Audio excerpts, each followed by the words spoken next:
네, 오늘 그 분단과 미디어가 어떤 관련이 있는지 그런 것들을 좀 살펴보려고 하는데요.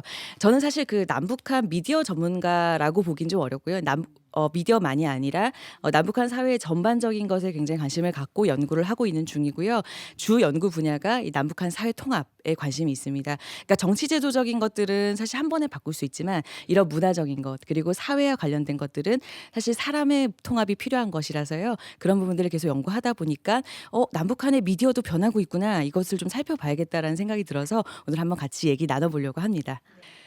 미디어 얘기들을 많이 하시죠. 근데 미디어 플랫폼은 사실은 이미 변화하고 했고요. 그리고 변화되어 가고 있고요. 계속해서 아주 역동적으로 지금 움직이고 있는 중입니다. 미국 팟캐스트 이용 추이를 제가 가지고 왔는데요. 한 사람당 일 주일 동안 사용하는 그 팟캐스트 콘텐츠가 한 7개 정도 된다 그래요. 평균적으로. 아주 많은 숫자인 거죠. 그러니까 팟캐스트로 영화에 대한 리뷰도 듣고 뭐 영어도 듣고 그렇죠? 그런 뭐 아니면 다른 문화에 대한 소식도 듣고 이렇게 하고 있는 중입니다. 한국도 마찬가지입니다. 특히 이제 내용뿐만 아니라 이 보는 채널도 바뀌었는데요. 이 수단이 그 텔레비전 이제 이전에는 공중파 텔레비전을 활용하는 게 수치가 굉장히 높았다면 이제는 모바일이나 인터넷을 통해서 새로운 플랫폼 미디어 플랫폼으로 전환을 하고 있는 그런 과정 중에 있어요. 그래서 수치를 보시면 아시겠지만 이 분홍 색깔 막대가 모바일에 해당하거든요. 예. 그런데 이 모바일에 해당하는 그 막대를 보시면 10 대, 20 대, 30 대는 월등하게 이 텔레비전보다 노란 색깔이 텔레비전이라면 이 모바일에 대한 그 수요가 훨씬 더 높다는 것을 알 수가 있습니다. 방송사들도 마찬가지입니다. 방송을 하시는 분들은 너무 잘 아실 텐데요. 공중파 방송이 이제 더 이상 거기에 머무르지 않고 점점 더 이제 유튜브라는 혹은 뭐 다른 채널들로 옮겨가고 있는 중이에요. 근데 이런 플랫폼 전환이 필요한 이유가 사실은 많은 수요자들이 많은 분들이 텔레비전을 켜기보다는 핸드폰을 통해서 보기를 원하기 때문이고요. 특히 방송사 같은 경우에는 사실 풍성한 콘텐츠를 이미 갖고 있죠. 그렇기 때문에 그런 플랫폼을 전환하는 것만으로도 시청자들에게 좀 그 관심을 끌 수 있고 또 많은 도움을 드릴 수 있겠죠. 네, 그러면 과연 이제 새로운 채널들 속에서 뉴 미디어 속에서 북한이 어떤 식으로 그려지고 있는지를 간략하게만 좀 소개를 해 드릴게요. 제가 먼저 팟캐스트를 소개를 해 드리겠습니다. 이제 대표적인 것 사실 많은데요. 몇 가지 대표적인 것들만 좀 소개를 해 드리겠습니다. 삼촌들의 통일 수다방이라는 팟캐스트입니다. 이거 최근에 사실 오래된 팟캐스트는 아니고요. 최근에 만들어진 건데 2018년도 5월 2일에 시작한 팟캐스트고요. 이 방송의 가장 큰 특성은 이 방송을 진행하는 3명의 진행자 모두가 북한에서 오신 분들과 아주 오랜 세월 동안 같이 생활하고 활동하고 이런 사회 활동을 하셨던 분들이세요. 그러니까 먼저 온 통일을 사람의 통합을 먼저 경험한 삼촌들이 모여서 거기에 대해서 얘기해 보고 또 북한에 대해서도 얘기해 보고 이런 컨셉으로 진행을 하고 있어요. 그러다 보니까 어떻게 보면은 본인들이 겪었던 에피소드와 그리고 본인들이 들었던 그런 정보들 이런 것들을 잘 녹여낸 그런 팟캐스트고요. 사실 이 팟캐스트는 좀 빠른 속도로 2019년 10월에는 지금 그 영상으로 전환이 되어 있어요. 9월부터 이제 전환이 시작됐고 영상으로도 송출을 하고 있습니다. 그리고 내용적으로는요. 아주 객관적이라기보다는 본인들이 여러 이제 북한에서 온 친구들을 만나면서 이 친구 얘기도 듣고 저 친구 얘기도 듣고 이러다 보니까 크로스 체크가 가능하겠죠. 그런 이야기들을 좀 담아서 비교적 좀 재밌고 편안하게 들으실 수가 있습니다. 제가 하고 있는 팟캐스트입니다. 예, 남북 상렬지사라는 거고요. 2013년에 시작했습니다. 근데 저희가 이걸 처음 시작할 때도요. 이제 연구를 하다 지쳐 가지고 취미 생활 시작한 거긴 한데 북한에 너무 관심이 없으시더라고요. 그래서 이거 우리 그냥 이렇게 밥 먹으면서 혹은 뭐 이렇게 수다 떨면서 하는 것처럼 해 보자라고 해서 시작을 했고요. 첫 번째 에피소드가 아직도 생각이 나요. 뭐였냐면 북한의 이제 로열 패밀리의 사랑 이야기였어요. 이제 예를 들어 뭐 그 김일성과 김정일과 김부자의 가정이 어떻게 이제 부부가 되고 그리고 어떻게 만나게 되고 이런 것들부터 다루기 시작했어요. 근데 이런 걸 하기 위해서 또 관련된 뭐 책들이라든가 아니면 북한에서 오신 분들의 이야기라든가 이런 것들을 많이 활용을 하고 있고요. 최대한 객관적으로 하면서 만약에 확인되지 않은 것들은 저희는 확인되지 않았다라고 이제 표현을 하면서 진행을 하고 있습니다. 그리고 이제 최근에는 제가 이제 통일 교육 쪽으로도 좀 활동을 하고 있어서 그 지자체에 이제 지원을 받아서 10개 에피소드를 만들었어요. 그거는 이제 경기도의 그 지역에 특화된 통일 관련된 콘텐츠를 좀 찾아볼까? 그래서 그거를 듣는 분들에게 소개해 주면 뭐 전시도 가실 수 있고 뭐 통일 교육 관련된 서비스도 받으실 수 있고 그럴 거잖아요. 그래서 그런 정보들을 많이 전달하려고 지금 하고 있는 중이고요. 특히 북한 관련된 것들은 최근 이슈도 좀 다루고 있어요. 그 외에도 북한에서 오신 분들이 굉장히 활발하게 활동을 하고 계신데요. 통수방이라든가 태영호 칼럼 같은 경우에는 이제 잘 아시다시피 북한에서 이제 그 넘어오신 태영호 공사께서 칼럼을 쓴 거를 육성으로 이렇게 라디오로 오디오로 이제 전달하는 그런 이제 방송이고요. 그리고 통수방 같은 경우에는 북한에서 오신 시인이라든가 작가라든가 이렇게 예술을 하셨던 분들이 넘어와서 이야기를 하는 내용이에요. 그래서 조금 더 소프트 파워 같은, 그러니까 문화 콘텐츠를 조금 더 알고 싶다 하시는 분들은 통수방을 들으시면 도움이 되실 겁니다. 그리고 이제 여기 나오셨지만 이제 그 남북한 청년들이 같이 만들어가고 있는 사부작이라는 프로그램도 있습니다. 제가 들어봤는데요. 굉장히 편안하고, 그리고 남한 청년들이 궁금한 걸 아주 기탄 없이 물어보고 거기에 대해서 이제 대화를 나누고 그런 프로그램입니다. 그래서 조금 더 이렇게 뭐 재밌는 시각으로 혹은 좀 편안한 시각으로 북한을 알고 싶다라고 하신다면은 사부작을 들어주시면 더 도움이 될 것 같습니다. 홍보가 좀 됐나요? 사실 공식적인 콘텐츠도 있습니다. 특히 유튜브로 넘어가 보면은요. 인제 우리나라의 가장 대표적인 그 부서죠. 정부 부처죠. 통일부에서는 통일부 TV를 운영을 하고 있고요. 유니티브이라고 부릅니다. 그래서 여기는요. 그 2010년에 시작을 했는데 사실 콘텐츠가 굉장히 풍성합니다. 그래서 북한 뭐 그 DMZ 여행을 간다든가 뭐 아니면은 북한에 관련된 어떤 뭐 소식을 전한다든가, 특히 북핵 문제가 강장 이슈가 되었을 때는 북핵 전문가가 나와서 이제 얘기를 해 준다든가 그런 식의 어떤 프로그램들을 보실 수가 있고요.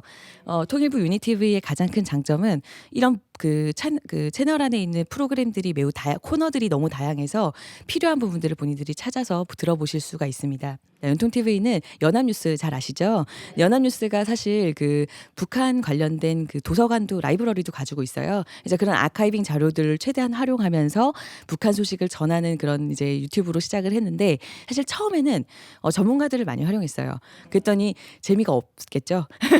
그래서 이 재미없는 전문가들을 조금 걷어내고 북한에서 오신 아주 괜찮은 그리고 재미있는 그런 크리에이터들을 많이 활용을 하세요. 그래서 탈북한 스토리라든가 아니면은 북한의 뭐 음식 같은 것들을 이제 재미있게 지금 소개를 하고 계십니다.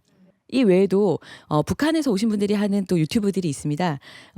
여기 나와 계신 탱고 유튜브도 있고요. 사실 북한 남자 탱고 같은 경우에는 정말 본인이 남한에 오셔서 그 느꼈던 정말 새로운 점들이 있잖아요. 뭐 당황스러웠던 거 3가지 뭐 이런 것들을 정리해 놨어요. 너무 궁금하잖아요. 그래서 헤드라인을 보시면 '와 이거 너무 클릭해 보고 싶다.' 이런 이제 욕구를 불러일으키는 그런 유튜브고요. 강은정 TV 있습니다. 이게 이 아까 그 고향에서 온 그 이야기들 그런 것들로 시작을 하는 그런 유튜브고요. 그리고 그 외에 조금 독특한 유튜브들이 있는데 허준 님이라는 분이 하시는 그 준스토리라는 유튜브가 있어요. 이분은 사실 연합뉴스에서 이미 일을 하고 계시고요. 그러다 보니까 인제 관련된 어떤 재원들을 활용해서 본인의 탈북 이야기, 그리고 본인이 남한에서 살아가는 탈북민으로서의 이야기, 이런 것들을 많이 다루고 계세요.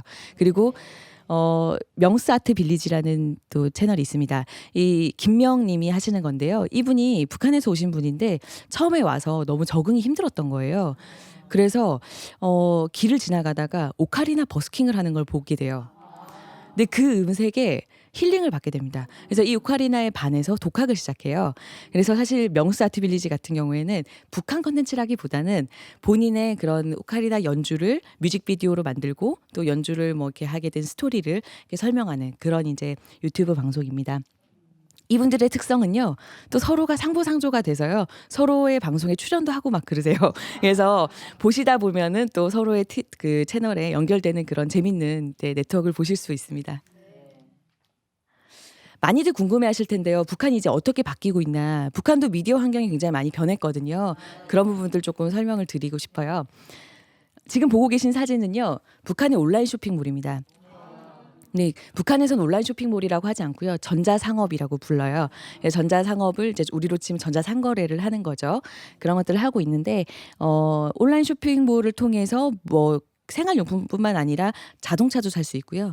그다음에 뭐 여러 가지 음식도 살 수 있고요. 그런데 인제 중요한 것은 뭐냐면 북한은 인제 폐쇄적인 국가다 보니까 체제상 그 인트라넷으로 되어 있습니다. 그러니까 이 사이트에는 외부에서 접속할 수도 없을 뿐만 아니라 북한 분들이 외부에 접속을 할 수도 없는 그런 인제 구조로 되어 있고요. 그러니까 인트라넷 상에서 운영되는 온라인 쇼핑몰이라고 보시면 됩니다. 한 온라인 쇼핑몰이 한 30개 넘는다고 해요. 근데 만물상이라는 이제 그 사이트가 2015 년에 등장을 하는데 이 사이트는 뭐냐면 그런 온라인 쇼핑몰들 다 모아 놨어요. 그래서 말하자면 마켓플레이스를 하나 만들어 놓은 거예요. 그래서 여기는 이제 직접 그 물건을 팔고 싶은 분들이 올릴 수도 있고요. 아까 같은 그런 여러 가지 온라인 쇼핑몰들이 입점해 있기도 합니다. 북한에서도 유튜브를 합니다.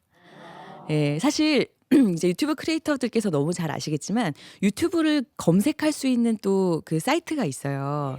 네. 구글에서 운영을 하고 있으니까요. 네, 사이트에 들어가서 국가를 그 노스 코리아로 이제 설정을 해서 그 보면은 북한 출신인 것 같은 그런 유튜브들이 나오는데 사실 그것은 모두 북한에서 하는 것은 아닙니다. 그러니까 그중에 일부만 북한 채널일 텐데요. 확인이 쉽진 않아요. 왜냐하면 해 보셔서 아시겠지만 제가 만약에 유튜브 채널을 개설을 하면요. 제가 한국에서 활동을 하더라도 미국으로 설정을 할 수가 있어요. 예, 그래서 그러다 보니까 그런 식의 소팅으로는 북한에서 운영한다라고 단정 짓긴 쉽지 않습니다. 그러나 이제 공식적으로 알려진 바로는 우리민족끼리라고 하는 대외 선전 사이트가 있어요. 그래서 우리민족이라는 그 유튜브 방송을 운영을 했었고요. 이 사이트는 이 채널은 2017 년도에 폐쇄가 됩니다. 근데 그 외에도 이제 다른 여러 가지 방송을 시도하고 있는 것으로 지금 알려져 있고요. 제가 인제 나만의 북한 관련된 유튜브 방송과 팟캐스트 방송 그리고 북한의 어떤 미디어 콘텐츠 그리고 미디어 환경의 변화 이런 것들을 쭉 보면서 저희가 한번 같이 생각해 봤으면 하는 내용들이 있어서 미디어 역할을 좀 한번 같이 봤으면 좋겠어요. 먼저 이제 그 세상이 굉장히 빨리 변하잖아요. 미디어 플랫폼이나 미디어 콘텐츠는 훨씬 더 빨리 변하더라고요.